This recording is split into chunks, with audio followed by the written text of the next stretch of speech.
السلام عليكم ورحمة الله وبركاته. طلبة تانية ثانوي، ازيكم عاملين ايه؟ والله وحشتوني جدا جدا جدا. وطلبة تانية ثانوي بيبقى لهم مكانة خاصة كده، لأنهم منهج تانية ثانوي السنة دي ضخم بدرجة لا تتخيلوها.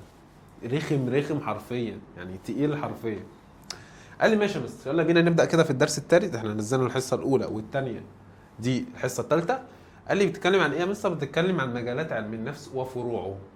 قال لي يا مستر بعض العلماء في علم النفس لقوا ان علم النفس كبير قوي، كبير. طب هنعمل ايه؟ فابتدوا يقسموه لمجالات. قال لي مجالات اساسيه يا مستر ومجالات تطبيقيه. اساسيه دي بوجه عام، حاجات اساسيه، فروع اساسيه كده. قال لي مجالات تطبيقيه، حاجات بنشوفها في الواقع. قال لي ده الكلام اللي بيقولوا لي في اول كلمتين: اتزع مجال علم النفس ليشمل معظم الميادين والتي يظهر فيها سلوك الانسان، وقد ادى تلك الاتساع الى تخصص علم النفس وتفرغه كما فعلت علوم الطب والهندسه والفيزياء. قال لي عشان كده يا مستر حتى تلاقي في العلم، قال لي يا مستر قسموا العلوم كل حاجه لوحديها، الفيزياء لوحديها، الكيمياء لوحديها، الطب لوحده. قال لي ماشي. ففي العلم النفس برضه عملوا نفس الكلام. قال لي يا مستر المجالات الاساسيه تركز على تحقيق هدفين من اهداف علم النفس، وهما فهم السلوك الانساني وتفسيره وتوقع السلوك والتنبؤ به، كفهم المعلم مستوى طالبه، او نقاط القوه مستوى طالبه في نقاط القوه ونقاط الضعف ومن ثم يتوقع. قال لي ماشي. اول مجال عندي يا مستر اسمه علم النفس العام. قال لي بيتكلم عن ايه علم النفس العام؟ قال لي يا مستر يعد مدخل لكل العلوم النفسيه، يهتم بزياده القوانين العامه والتي تفسر السلوك الانساني، يهتم بالدراسه النظريه. قال لي يا مستر ده داخل في اي حاجه وفي كل حاجه، وبص ده من الاخر كده الطب راس الافعى زي ما بيقولوا. قال لي يا مستر العلوم النفسيه، القوانين النظريه، قال كل حاجه يا مستر داخل فيها. قال لي ماشي. والدراسه الظاهره للنفسيه ودراسه مستفيضه من اهم موضوعاته احساس، ادراك، تخيل، ادراك، تعلم، شخصيه، الذكاء او الدوافع. هو قال لي ماشي. دخلنا على علم النفس الفسيولوجي. قال لي يا مستر علم الفسيولوجيا دي علم وظائف الاعضاء. قال لي يا مستر واحنا خدنا الفسيولوجيا دي الحصه اللي قبل اللي فاتت. قال لي جميل، في المدرسه. قال لي جميل. دراسه الاسس الفسيولوجيه للسلوك. قال لي يا مستر هنا في علم النفس الفسيولوجي مصدر السلوك وظائف الاعضاء، يعني الاعضاء هي اللي بتديني السلوك. قال لي يا مستر تعالى نشوف. دراسة الجهاز العصبي ودراسة وظائف الغدد والأعضاء وتأثيرها على السلوك. مثال: الغدد الصماء تفرز هرمونات تؤثر على النشاط والحركة والغضب والانفعالات. قال لي يا مستر الأعضاء اللي هي الغدد الصماء عضو في الجسم أثر على إيه؟ النشاط والسلوك، غضب وحركة ومش عارف إيه. يبقى الأعضاء هي اللي هتديني السلوك. جاب لي بقى الأعصاب، العضلات، مش عارف إيه، على طول علم النفس الفسيولوجي. قال لي جميل يا مستر، شكله درس سلس. والله ما في اتفه منه، والله ما في اتفه من الدرس ده. زي المنطق بالظبط في اولى ثانوي. يقول لي يا مستر المنطق سهل، والله تافه، انت بس اللي شرحه لك عكلك الدنيا فيه فانت اتصدمت منه. قال لي دخلنا دلوقتي يا مستر على علم النفس المعرفي. قال لي اول ما تسمع معرفي تهتم بثلاث حاجات: احساس، انتباه، ادراك، بس. قال لي يعني ايه يا مستر؟ قال لي يهتم باكتشاف العمليات ايه يا مستر؟ المعرفيه، اللي هم ايه؟ احساس، انتباه، ادراك. قال لي جميل يا مستر. يتم استخدامه في تعديل السلوك باستخدام العلاج السلوكي المعرفي. قال لي ماشي. مثال: معرفه مراحل الاحساس والذكاء وطبيعته والانتباه وانواعه والادراك وقوانينه. يبقى جاب لي احساس، انتباه، ادراك على طول، العمليات المعرفيه اللي هو علم النفس المعرفي. جميل. دخل على علم النفس النمو. قال لي يا مستر زمان كان في درس اسمه النمو، ده كنت بتاخده في ثالثه ثانوي. قال لي النمو ده كان باب كامل او موضوع كامل، بيدرس لك مراحل النمو من اول الطفوله لحد الشيخوخه، من اول الطفوله المبكره لغايه البلوغ، بعد كده الرشد، بعد كده الشيخوخه. قال لي ماشي. يدرس مشكلات النمو المرتبطه بكل مرحله، سواء مرحله الطفوله، مرحله البلوغ، مرحله الرشد، مرحله الشيخوخه. قال لي مستر تلاقي في مرحله الشيخوخه مرتبطه بالامراض المزمنه، بتيجي دايما في مرحله المشوخه. اهو بقى علم النفس النمو بيدرس بقى المشكلات النمو في المرتبطه بكل مرحله. قال لي جميل يا مستر. مع الاهتمام بخصائص النمو والقلق المرحله. يعني مثلا بيبتدي في مرحله البلوغ شعره الدقن يطلع، صوته يخشن، كل مرحله وليها خصائص معينه. قال لي جميل يا مستر. ويطلق عليه اسم علم النفس الارتقائي او التطوري. قال لي جميل. معرفه خصائص النمو العقلي للفرد في مراحل حياته مثل طبيعه تفكيره وذكائه وقدراته على التخيل. ماشي. دخل لي بعد كده على علم النفس الاجتماعي. قال لي يا مستر بيدرس كل مشاكل الناس عن طريق احتكاكهم ببعض، حتى لو مش محتكين ببعض وناس عندها توحد، علم النفس الاجتماعي بيدرس الناس دي بره. قال لي يا مستر يعني ايه؟ قال لي بص كده، يهتم بدراسه السلوك الناتج عن تاثر الفرد بالمثيرات الاجتماعيه وتاثيره في الاخرين. يعني انا لو جيت دلوقتي قعدتك مع شويه عيال بيشربوا سجاير، رحت انت غصب عنك صحابك بيشربوا سجاير فعايز تجرب السجاير، هتروح على طول زي الحمار تشرب سجاير. يا ابني ده غلط. انا يا مستر عايز اجرب. يا حمار غلط. يا مستر عايز اجرب السجاير. هو بقى علم النفس الاجتماعي ده بيدرس المشاكل دي. بيقول لك الاجتماع مع السلب خلاص هيبقى في سلب، هيكون النتيجه اكيد سلبيه. قال لي يا مستر اهم موضوعاته القياده، التنافس، التعاون، الثورات او الراي العام. بلاقي بعض الناس يعني تبقى قايل لهم في حياتي لما بيشربوا مش عارف نوع معين من المخدر بيتنافسوا على مين اللي هيشرب اكتر. شوف التخلف الرجعي اللي احنا وصلنا له. بيتنافسوا على مين اللي هيشرب اكتر وهيقدر يبقى مستحمل. ف المشاكل يعني عشان كده لو دخلت كليه خدمه اجتماعيه بتدرس بقى كل الكلام ده، كل تاثير الناس ببعضها بتدرسه، بتدرس علم النفس وبتدرس كل الكلام ده. قال لي ماشي. دراسه الشائعات ومعرفه تاثيرها على الافراد، دراسه الاحتياجات من اجل الاستفاده من تلك النظريات وتعديل السلوك الافراد داخل المجتمع. قال لي علم النفس الفارق. ماله علم النفس الفارق؟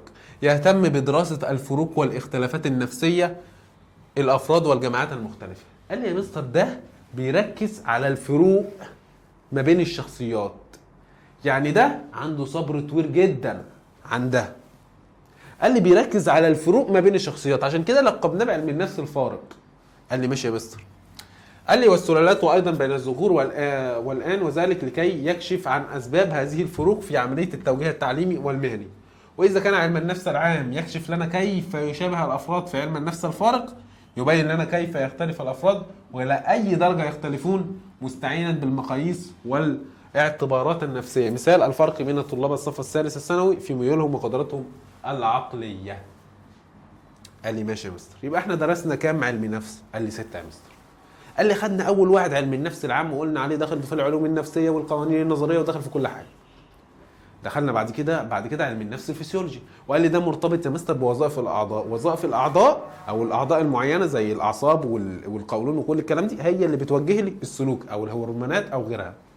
دخلنا بعد كده على علم النفس المعرفي ولخصناه في 3 حاجات: انتباه، احساس، ادراك. احساس، انتباه، ادراك. قال لي ماشي. دخلنا بعد كده على علم النفس النمو. قال له بيدرس كل مشكلات النمو في مراحله المختلفه كمان المشاكل التي تطرأ عليه اثناء المراحل المختلفه. يعني ايه الحاجات اللي بتحصل له في كل مرحله. قال لي جميل. دخلنا بعد كده على علم النفس الاجتماعي. قال لي علم النفس الاجتماعي ده يا مستر اللي بيدرس مشاكل احتكاك الناس ببعضهم البعض. قال لي جميل. قال لي يا مستر وبيدرس برضه مشاكل عدم احتكاك الناس ببعضهم البعض، يعني حتى لو الناس ما احتكوش مع بعض بيدرس لك ايه تاثير ده وايه تاثير ده. قال لي جميل قوي يا مستر. اخر حاجه علم النفس الفارق اللي بيدرس الفروق والاختلافات بين البشر. دي المجالات الاساسيه. دخلنا بعد كده على المجالات التطبيقيه. قال لي الحاجات اللي بنشوفها في الواقع بقى يا مستر. قال لي ماشي. اول واحد اسمه علم النفس التربوي. قال لي وده بيهتم بتطبيق القوانين في مجال التربيه والتعليم. قال لي ماشي. او يهتم بقوانين علم النفس في مجال التربيه والتعليم بين قوسين التدريس لحل ما يظهر من مشكلات، دراسه الخصائص التي تميز مراحل النمو المختلفه لوضع المناهج الدراسيه التي تناسب. قال لي يعني ايه يا مستر؟ يعني علم النفس التربوي ده ما ينفعش اجي لطالب في اولى ابتدائي واديله مثلا الكيمياء مش عارف اسمها ايه دي، اديله منهج كيمياء اللي في ثالثه ثانوي، او اديله مثلا مساله كيرشف، اديله بص عمره ما يتخيلها. فعشان كده علم النفس التربوي ده بيحط لك المناهج التربويه المعينه لكل مرحله عمريه او مرحله دراسيه. قال لي ماشي. دخلنا بعد كده على علم النفس الصناعي. قال لي علم النفس الذي يهتم برفع كفاءه العمال. قال لي يعني ايه يا مستر؟ ده بيحط لي قوانين وضوابط بتخلي كفاءه العمال والانتاجيه بتكون اكبر. قال لي يا مستر بشوف في المواقع ان انا لازم العمال يبقوا ملتزمين بالخوذه وملازمين السيفتي، لابسين القميص مش عارف ايه كذا. قال لي يا مستر ده لضمان صحتهم، عشان لا قدر لو حاجه وقعت على دماغهم الخوذه تحميهم، لو حجر كبير وقع على رجلهم بتاع يحميهم، وما يعطلهمش في العمل. ما انا دلوقتي لو انا مش لابس سيفتي وحاجه وقعت على رجلي او على دماغي، خلاص انا رحت في داهيه، فخلاص هضطر اركن 20 يوم، الله اعلم هيكون التاثير عليا ايه. طب انا لابس سيفتي، حطيت قوانين ان لازم اي حد في المكان لازم يلبس سيفتي، هضطر ان انا مش هعطل والشغل هيستمر والانتاجيه هتزيد. قال لي ده علم النفس الصناعي. قال لي يهتم بتطبيق القوانين العامه لعلم النفس لرفع الكفاءه الانتاجيه للعمال، مثال توفير البيئه النفسيه للعامل لتحقيق الرضا النفسي، فحب العمل يؤدي الى زياده الانتاج. يهتم بتحقيق الرضا المهني والنفسي للتعامل من خلال اختيار العامل المناسب للعمل المناسب وضع الافراد البسيطين. بيختار بقى علم النفس الصناعي ده ان الواحد اللي عنده الامكانيه والقدره في المكان ده هو اللي يحطها فيه، اللي عنده صبر يحطه في مش عارف المكان الفلاني، وهكذا. قال لي دخلت بعد كده على علم النفس التجاري. قال لي يا مستر ده بيتلخص في كلمتين. قال لي يهتم بتطبيق قوانين علم النفس في ميدان التجاره وخاصه الاعلان التجاري. قال لي يا مستر اغلب المدرسين بشوفهم او اغلب الشركات الكبيره بلاقيهم عاملين اعلانات في كل حته. قال لي ازاي؟ قال لي بلاقي مثلا يا مستر شركه زي عصير جهينه، شركه جهينه عامله لبن وعصير وعامله منتجات كتير وبخير وكل المنتجات دي. قال لي جميل يا مستر. بتلاقيهم عاملين اعلانات في الشارع، تلاقيهم عاملين اعلانات على الفيس، عاملين اعلانات على اليوتيوب، عاملين اعلانات على التيك توك، عاملين اعلانات في كل حته. ليه؟ عشان كل ما تروح في حته تشوف عينك تيجي عليهم، فمجرد ما تخش على السوبر ماركت عصير جهينه ده شركه معروفه وموثوقه وعمرها ما تعمل حاجه وحشه، تروح ماسك عصير جهينه تروح شاربه على طول. هكذا المدرسين بيعملوا كده، بيعملوا لك اعلانات على الفيس وعلى التيك توك وعلى الفيسبوك وعلى بص كل مواقع التواصل الاجتماعي. ليه؟ عشان مجرد تفتح التطبيق ده تخرج منه تخش على ده. ايه ده المستر بيهزر في الحصه وبيشرح كويس ومش عارف ايه واسلوبه حلو وكل الكلام ده. تطلع على اليوتيوب تلاقي نفس الكلام، تطلع على الفيسبوك تلاقي نفس الكلام، فانا هاخد مع المدرس ده. وصلت؟ ماشي. اهو ده بقى لو جينا لقبناه ده علم النفس التجاري، يهتم بدراسه العوامل النفسيه اللي انا بشوف الاعلانات دي في كل حته والتي تؤثر على المستهلكين. خدت بالك من الكلام اللي هو وكيفيه جذبهم لشراء سلعه معينه والاعتماد على الفنانين والمشاهير للترويج. شركه جهينه تجيب محمد رمضان، تجيب مش عارف كذا، تجيب بيومي فؤاد، اعمل لي اعلان عن عصير جهينه ده ما فيش زيه في العالم، ده عصير جامد جدا. خدت بالك من الكلام اللي انا قلته؟ قال لي جميل يا مستر. دخلنا بعد كده على علم النفس الحربي. قال لي ماله علم النفس الحربي ده؟ قال لي يا مستر ده بيهتم بالقوانين داخل الميادين العسكريه وداخل المؤسسات الحربيه وكيفيه استخدام الاسلحه والذخيره في الميادين الحربيه. قال لي يهتم بتطبيق قوانين علم النفس في المؤسسات العسكريه لرفع كفاءه القوات المحاربه. قال لي يعني ايه يا مستر؟ يعني ما ينفعش اكون انا في الجيش وطالع في معسكر ميداني وعندي تدريب الساعه 7 الصبح اروح اول ما اصحى من النوم اروح خارج بلبس النوم اقعد اتدرب. هل ده صح؟ قال لي مستحيل. ده انت 5 دقيقة بتبقى كل العنبر واقف على حيله، 5 وربع كل العنبر واقف في الساحة انضباط في صفوف مترتبة بص بالملي، مفيش واحد خارج عن الصف الا لو في حالة خاصة لا قدر الله تعبان جدا تعب شديد او عنده عذر قهري او اي حاجة من الحاجات دي. وتحقيق النصر من خلال الدعاية والحرب النفسية. يهتم بالاختيار الدقيق للجنود والضباط. قال لي ايوه مستر علم النفس الحربي ده امتى اختاره ضابط؟ لان بينطبق عليه السلوك والاداءات ان انا اختياره ضابط صف. قال لي يا مستر انا دلوقتي بيتقدم لي كل سنه عدد جنود كبير جدا، انهي ينفع يبقى ضابط صف وانهي اللي ينفع يبقى جندي؟ قال لي ضابط صف لازم يبقى مؤهل عالي، لازم يبقى ليه المؤهلات الجسميه، طويل ذو قامه، عنده صدره عريض او عريض القامه، لازم يبقى فيه كل المواصفات اللي انا ينفع اعمله ليه ضابط صف. قال لي ماشي يا مستر. ده بالنسبه لعلم النفس الحربي. قال لي دخلنا بعد كده على علم النفس الكلينيكي. قال لي ده بيدرس يا مستر الاضطرابات النفسيه، قال لي القلق، الهستيريا. قال لي يا مستر بتلاقي في ناس عندها قلق فظيع جدا، قال لي يا مستر ممكن يكون لسه قافل الباب، لسه قافل الباب، ومجرد ما ينزل تحت لا لا انا حاسس ان انا ما قفلتوش، وراح طالع تاني. وبتقابلنا كتير جدا كتير جدا. ده بيبقى عندك اضطرابات نفسيه في حتت معينه، ان انت ممكن مثلا يكون حصل ليك تروما، ان انت مجرد نسيت حاجه فحصلت كارثه كبيره من ساعتها، لان الحادثه دي عملت لك تروما ان انت بتشك في اي حاجه وبتقلق من اي حاجه انت عملتها. قال لي ماشي يا مستر، يهتم بدراسه الاضطرابات النفسيه والعقليه وعلاجها مثل القلق والهستيريا وعيوب النطق، وما تسرعش الفيديو، انا بتكلم سريع لوحدي، يعني انا بتكلم بسرعه لوحدي ما تسرعوش. ويهتم بدراسه اثر العامل النفسي في الاصابه بالامراض الجسميه. قال لي كل الكلام اللي انت قلته يا مستر بس بيشرحه بصوره منظمه. قال لي بعد كده يا مستر بنخش على علم النفس البيئي. قال لي يا مستر ده احنا في اولى ثانوي في الترم الثاني خدنا اسمها حاجه فلسفه البيئه. قال لي اه. قال لي وكانت بتدرس لي يا مستر مشاكل البيئه واثر الانسان على البيئه والمشاكل اللي عملها الانسان للبيئه. قال لي اه اهو ده علم النفس البيئي. قال لي يهتم بدراسه العلاقه بين الانسان وبيئته والوصول للتعاون الامثل بين الانسان وبيئته. قال لي يا مستر ده احنا الانسان كان بيدمر البيئه. قال لي فاكر يا مستر؟ قال لي يا مستر مرحله الالوهيه والمرحله فاكر الكلام ده؟ قال لي اه يا مستر فاكر مرحله التدمير والتخريب ومرحله الصون والاحترام، فاكر او الكلام ده كله. قال لي يا مستر في مرحله التدمير والتخريب قعد يجرف ويدمر ويخرب اهو الزحام والانفجار السكاني والضوضاء وتجريف التربه اهو الاحساس الحراري وتاثيره على سلوك الفرد. مثال الدراسه تاثير الزحام على الحاله الانفعاليه النفسيه على سكان المدن المزدحمه. الصفحه دي مكرره، خش بعد كده على الاسئله. قال لي ماشي يا مستر، العلم الذي يعد تمهيدا لكل العلوم النفسيه هو علم النفس العام. اللي بعده العلم الذي يدرس تاثير عمليه الهضم على التفكير وهو علم النفس الهضم يا مستر الوظائف الاعضاء يبقى الفسيولوجي.